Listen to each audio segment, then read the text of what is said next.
वळूया पुढच्या दिल्लीतील महत्त्वाच्या बातमीकडे। दिल्लीतल्या स्फोटानंतर भारत पुन्हा एकदा ऑपरेशन सिंदूर पार्ट 2 करणार का हे पाहणं आता महत्त्वाचं ठरणार आहे। कारण दिल्ली स्फोटानंतर अमित शहांच्या निवासस्थानी महत्त्वाची उच्चस्तरीय बैठक आता संपली आहे। या बैठकीमध्ये गृह सचिव, गुप्तचर विभागाचे संचालक, दिल्ली पोलीस आयुक्त, त्याचबरोबर जम्मू काश्मीरचे पोलीस महासंचालक, NIA आणि इतरही सुरक्षा यंत्रणांचे वरिष्ठ अधिकारी उपस्थित होते। सोमवारी सकाळी फरीदाबादमध्ये मोठ्या प्रमाणात स्फोटकं आढळून आली आहेत। त्यानंतर लगेच संध्याकाळी दिल्लीमध्ये भयानक स्फोट झाला। त्यामुळे या स्फोटामागे आंतरराज्य दहशतवादी मॉड्यूल असेल असा संशय तपास यंत्रणांनी व्यक्त केला। गुप्तचर सुरक्षा यंत्रणांच्या माहितीनुसार लष्करने बांगलादेश मार्गे भारतात घुसखोरी करण्याची योजना आखलेली आहे। हाफिज सईद शांत बसलेला नाही। संघटना आता बांगलादेश मार्गे भारतात घुसखोरी करण्याची तयारी करत आहे अशी धमकी लष्करच्या कमांडरने देखील दिली होती। जर तपास यंत्रणांनी सिद्ध केलं की दिल्ली स्फोटामागे लष्कर-ए-तोयबा किंवा जैश-ए-मोहम्मद आहे आणि स्फोटाचे थेट संबंध पाकिस्तानातल्या दहशतवाद्यांशी आहे, तर भारत पाकिस्तानमधल्या दहशतवादी तळांवर पुन्हा एकदा हल्ला करू शकतो। त्यामुळे आताची बैठक ही निर्णायक ठरणार आहे। दिल्लीतला स्फोट आणि लष्कर-ए-तोयबाच्या हालचालींमुळे भारत पुन्हा एकदा कठोर पाऊल उचलणार का असा प्रश्न देखील आता उपस्थित होत आहे। त्याचबरोबर ऑपरेशन सिंदूरचा दुसरा टप्पा लवकरच सुरू होणार का याकडे देखील आता देशाचं लक्ष लागलंय। क्या मिला? नो कमांडो एनएसजी कमांडो যে আইএন ইআরটি যে পোর্টেবল কিট তা নিয়ে তারা বেরিয়ে যাচ্ছেন। আমরা সেই ছবি দেখতে পাচ্ছি। এই ছবিটা উঠে আসছে দিল্লির একদম।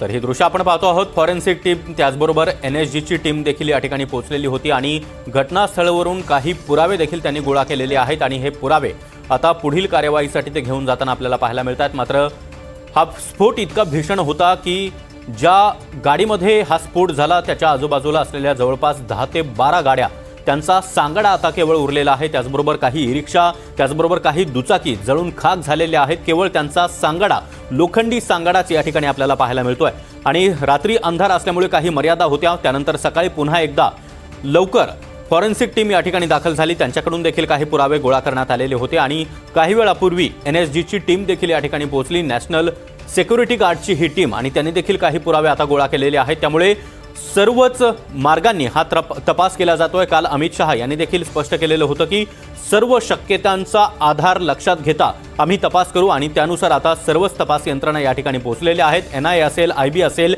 NSG असेल, त्याचबरोबर दिल्ली पोलीस असतील, अशा विविध स्तरावर आता या प्रकरणाची चौकशी केली जाते। हा स्फोट इतका भीषण होता की या स्फोटामध्ये 9 जणांचा मृत्यू झालाय तर 20 जण जखमी झाल्याची माहिती मिळते। लाल किल्ला मेट्रो स्टेशनच्या हाकेच्या अंतरावर हा स्फोट झालेला आहे आणि महत्त्वाची बाब म्हणजे लाल किल्ला परिसरामध्ये अवघ्या 500 मीटर अंतरावर हा स्फोट झालाय। सुदैवाची बाब हीच म्हणावी लागेल की सोमवार होता, लाल किल्ला बंद असतो आणि त्यामुळे पर्यटक काही प्रमाणामध्ये कमी होते। मात्र इतर वारी हा परिसर गजबजून गेलेला असतो। देशासह विदेशातील पर्यटक देखील या ठिकाणी मोठ्या संख्येने येत असतात। मात्र कुठेतरी हा स्फोट हा भारतावरील हल्ला समजला जातोय आणि त्यामुळेच आता केंद्रीय गृहमंत्री अमित शहा यांच्या निवासस्थानी महत्त्वाची बैठक पार पडलेली आहे आणि या बैठकीमध्ये सर्वच तपास यंत्रणांना अमित शहा यांनी सूचना केलेल्या आहेत। परिस्थितीचा आढावा त्यांनी जाणून घेतलाय आणि त्यानंतर आता पंतप्रधान नरेंद्र मोदी यांनी देखील भूतानमधून स्पष्ट इशारा दिलेला आहे। यामध्ये जे कोणी दोषी असतील त्यांना सोडलं जाणार नाही अशा स्पष्ट शब्दांमध्ये पंतप्रधान नरेंद्र मोदी यांनी इशारा दिलाय।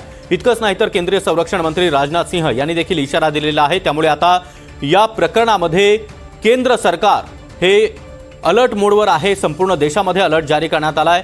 अनेक मंदिरं असतील, धार्मिक स्थळं असतील, त्याचबरोबर विमानतळ, रेल्वे स्थानक अशा सर्वच गर्दीच्या ठिकाणी तपास यंत्रणा तैनात आहेत। सुरक्षा व्यवस्था चोख तैनात करण्यात आलेली आहे आणि स्फोट झालेल्या ठिकाणी NSG कमांडर देखील दाखल झालेले होते। त्यांनी देखील काही पुरावे गोळा केलेले आहेत आणि या पुराव्यांच्या आधारे आता या स्फोटाचा तपास केला जाणार आहे। महत्त्वाची बाब म्हणजे ऑपरेशन सिंदूर टप्पा 2 राबवला जाणार का असा सूर आता व्यक्त केला जातोय, अशी शंका व्यक्त केली जात आहे। कारण या तपासामध्ये आता पाकिस्तान कनेक्शन जर आढळून आलं, दहशतवादी संघटनांचं कनेक्शन आढळून आलं तर भारत गप्प बसणार नाही। कारण कुठलाही दहशतवादी हल्ला किंवा दहशतवादी कृत्य हे भारताविरोधातील युद्ध समजलं जाईल असंच भारताने ऑपरेशन सिंदूर दरम्यान स्पष्ट केलेलं होतं। त्यामुळे आता पुन्हा एकदा भारत आक्रमक बनलेला आहे आणि पंतप्रधान नरेंद्र मोदी, राजनाथ सिंह, अमित शहा अशा सर्वच दिग्गजांनी, मोठ्या नेत्यांनी स्पष्टपणे इशाराच दिलाय।